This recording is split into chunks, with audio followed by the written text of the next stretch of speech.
Practice test Number 1. You will hear a number of different recordings, and you have to answer questions on what you hear. There'll be time for you to read the instructions and questions, and you have a chance to check your work. All the recordings will be played only once. The test is in 4 sections. At the end of the test, you will be given 10 minutes to transfer your answers to your answer sheet. Now turn to Section 1. Section 1. You will hear a conversation between a man and a saleswoman. First, you have some time to look at questions 1 to 10.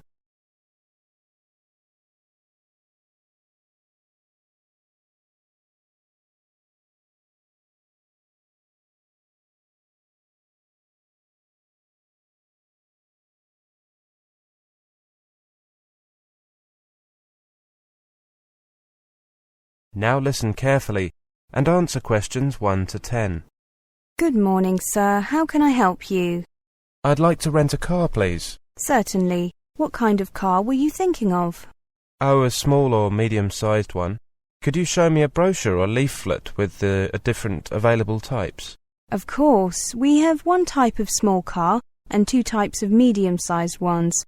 As you can see, the small type is called the Iota, and the medium ones are called the Combi and the Roadster. Thank you. I see the Iota offers 20 miles to the gallon in urban areas. Yes, it's certainly very economical. The Combi is almost as good at 18 miles to the gallon. The Roadster offers 17. Is that right? You're right.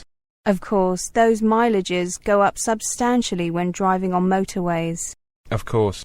I'll be driving around town. The only time I'll be using a motorway is from here, the airport, to the centre. I see. Well, I'd recommend the small Iota. Parking can be difficult in town, and it's a touch easier with a small vehicle. Yes, of course. Let me just look at prices before making a final decision. I'm here on business and will need the car for 4 days. The daily rate for the Iota is £20 plus tax. The Combi is £25 and the Roadster is £27. Again, those prices are before tax. The tax is 15%, right? Yes, so the total costs are £23, £28.75 and £31.05 per day, respectively. Do those prices include insurance? Yes, they do. However, the insurance only covers one driver, the one who signs the rental agreement. We can cover other drivers for an additional fee. That's okay. I'm here alone. Okay, I'll take the Iota. Oh, what about fuel costs? All of our cars have a full tank when customers take them. If the car is returned with a full tank, there's no additional fee. Otherwise, we have to charge for the tank to be refilled. I see. There's a filling station here at the airport, so I'll take care of that there when I return the car. That's what most of our customers do. Could I take a few details? Then I'll print out 2 copies of the rental agreement for you to sign. I'll need your name and the name of your company first of all. My name is David Brown. That's Brown with an E. My company name is Hectrix Electronics. That's spelt Hectrix. And what is the company's address, please?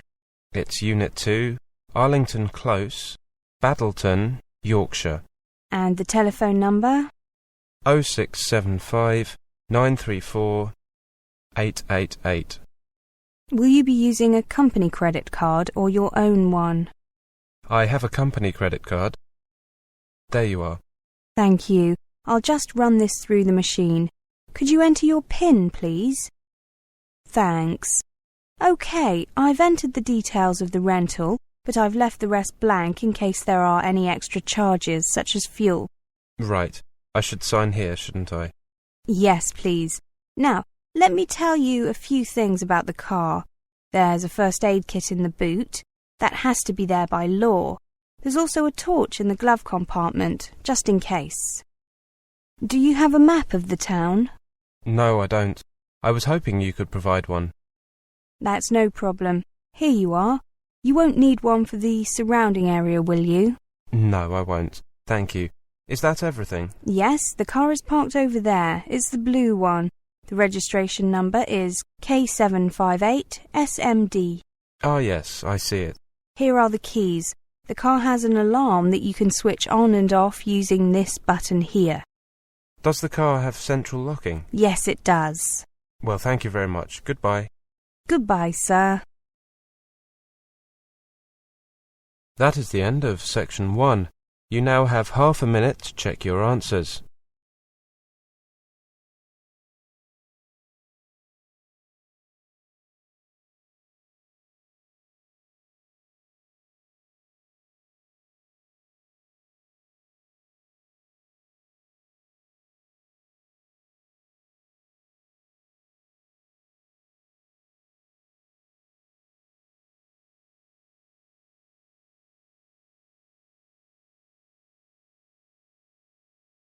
Now turn to section 2. Section 2. You will hear a conversation between an interviewer and an interviewee. First, you have some time to look at questions 11 to 20.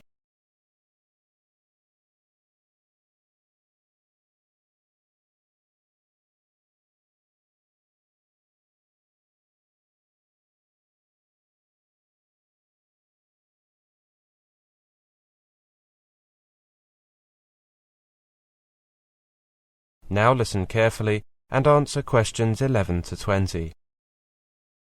What was your holiday location and how did you hear about it?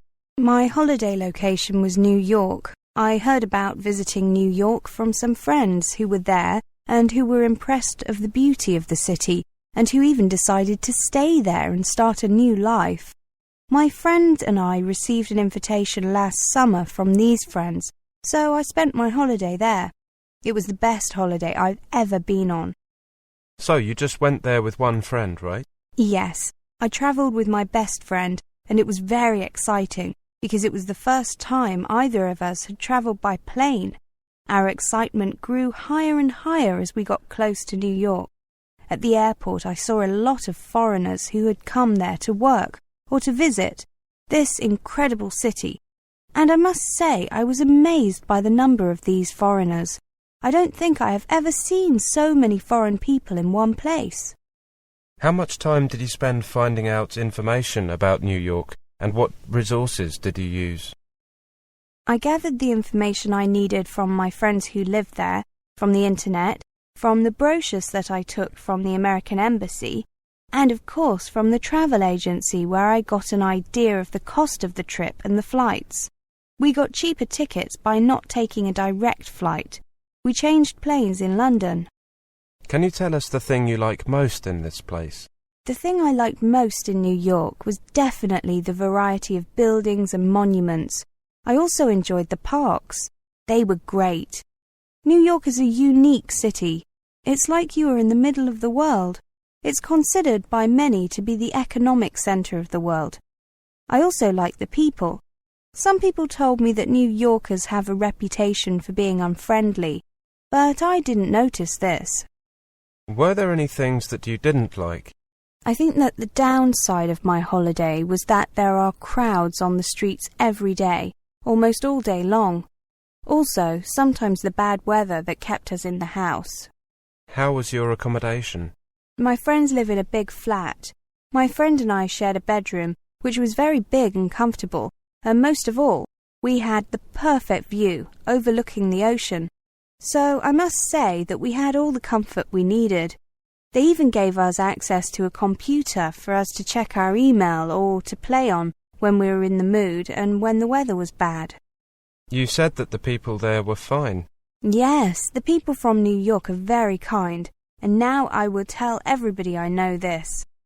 Whenever we needed help on the street because we didn't know where to go or because we found the map confusing, they always gave us a hand and helped us find our way. Did you make any new friends? Have you kept in touch? Yes, I made some new friends there. I made friends with my friends' neighbours. We spent much of our time together and sometimes they were our guides around the city. How did you spend your time? Did you participate in any recreational activities? During the day we went visiting and walking on the streets for hours, and when the weather was bad we played a lot of chess. We had the chance to participate in the 78th annual feast of San Gennaro, but we missed the 36th annual African American Day parade through the whole of Manhattan. And we went to the Richmond County Fair on Staten Island, which amazed us in every possible way. That is the end of section 2. You now have half a minute to check your answers.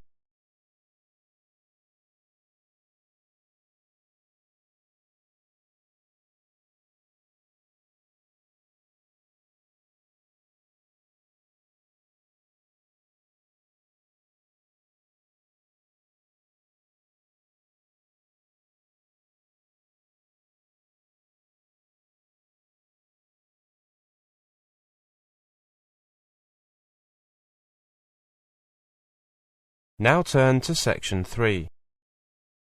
Section 3. You will hear a talk.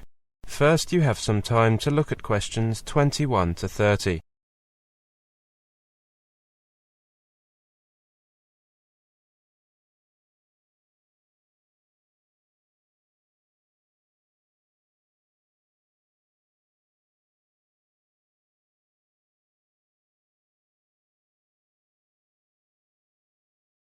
Now listen carefully and answer questions 21 to 30.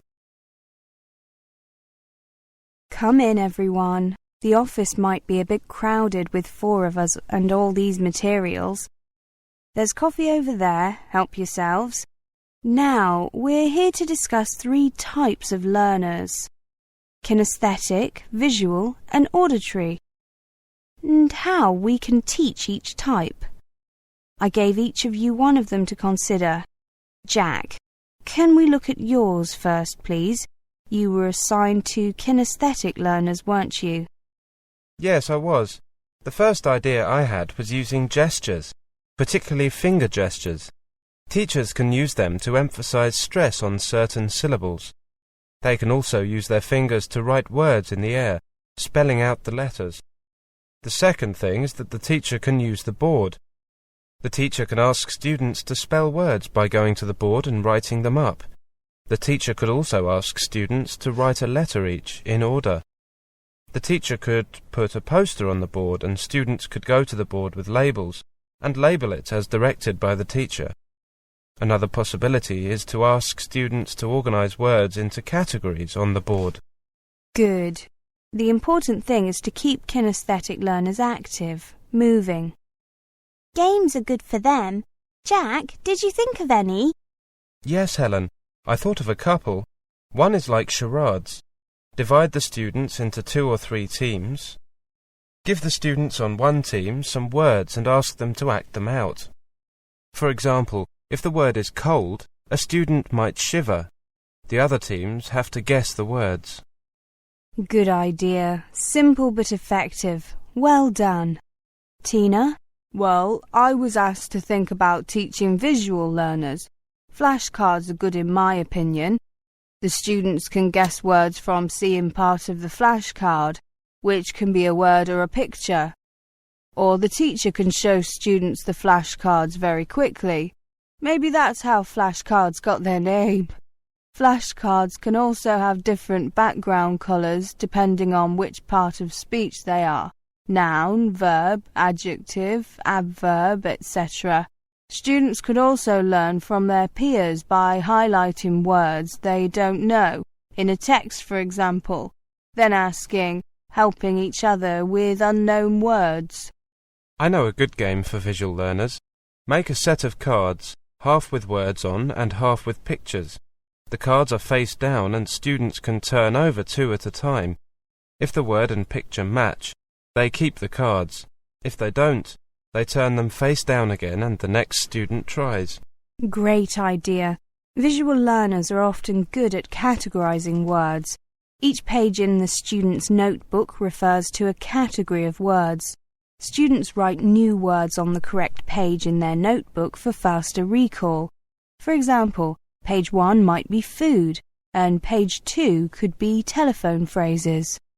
Spider diagrams are good too. Yes, they are. Helen, you were assigned auditory learners. OK, I had these ideas for teaching auditory learners. First, they could listen to a dictation and draw what they hear. For example, students listen to the teacher describing items of furniture and then draw them in the appropriate rooms of the house. Or the teacher could describe a picture. After the description, the teacher and students can see whose picture was closest to the original. Flashcards can also be used. Each student gets a flashcard and they hold up their card when they hear that word or phrase in a song, poem or story. Another way of using them is to go around the class, with each student adding a sentence to a story, including the word on their flashcard. Auditory learners can also learn using songs and music. Any suggestions? The teacher could give the students a text of a song, the lyrics with some words replaced by a rhyming word. Students then listen to the song and make corrections. That's a really good idea. Perfect for auditory learners. Well, thank you for your suggestions. I have a few other ideas you might consider. That is the end of section 3. You now have half a minute to check your answers.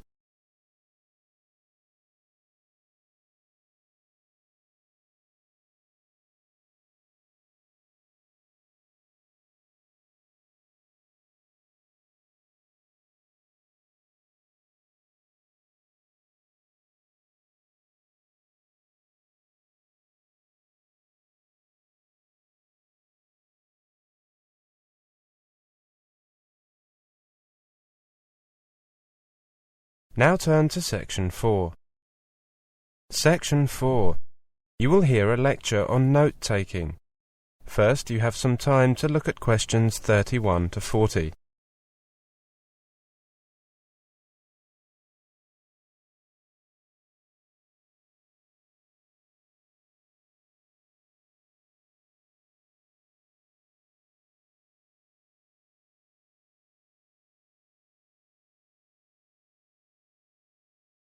Now listen carefully and answer questions 31 to 40.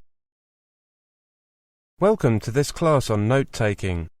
Let's take a look at the basics first of all. The first question we need to look at is, why take notes? The purpose of taking notes during a lecture is to help you to concentrate on what the speaker is saying and to provide you with a summary in note form so that you can write up your notes in full later. Also, it may be that the notes provided by the lecturer are not sufficient. The lecturer may add new information during the lecture, and your own notes will be needed to provide you with a complete record of the lecture. Taking your own notes will promote a deeper understanding of the content of the lecture. So, how do you take notes? The general principle in note-taking is to reduce the language by shortening words and sentences.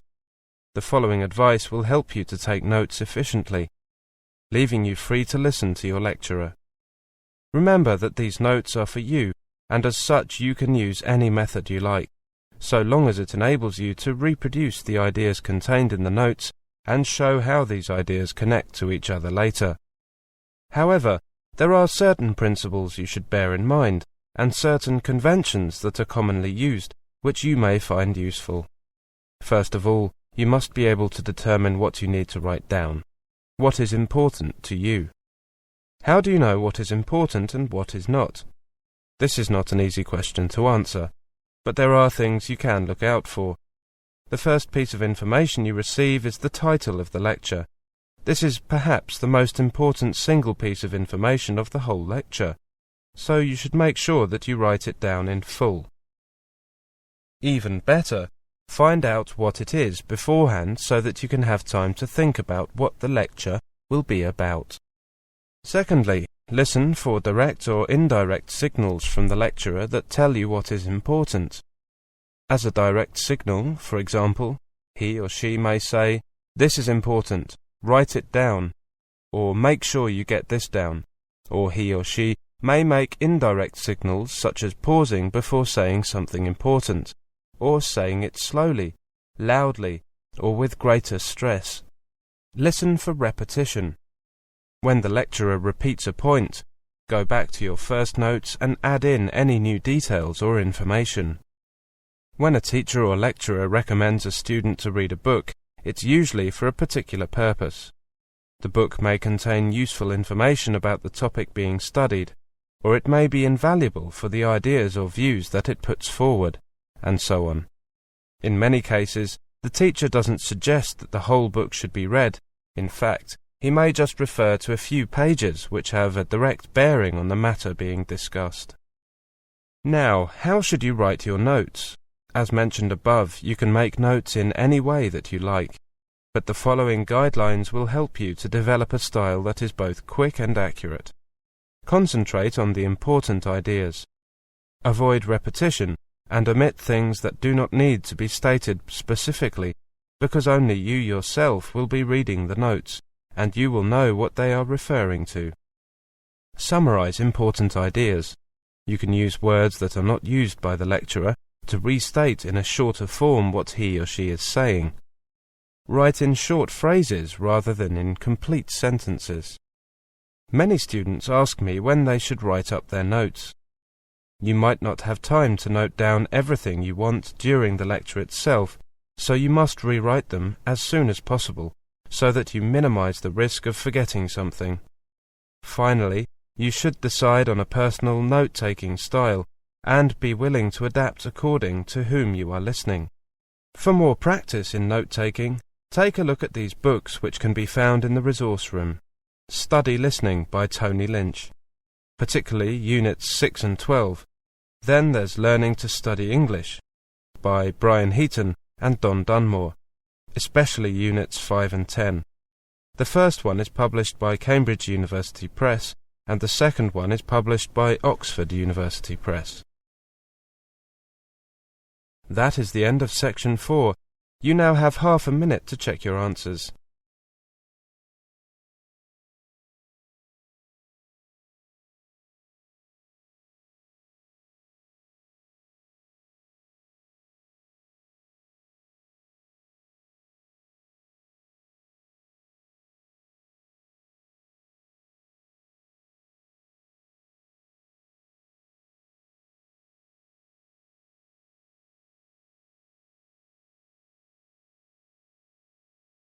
That is the end of the listening test, the IELTS test. You now have 10 minutes to transfer your answers to the listening answer sheet.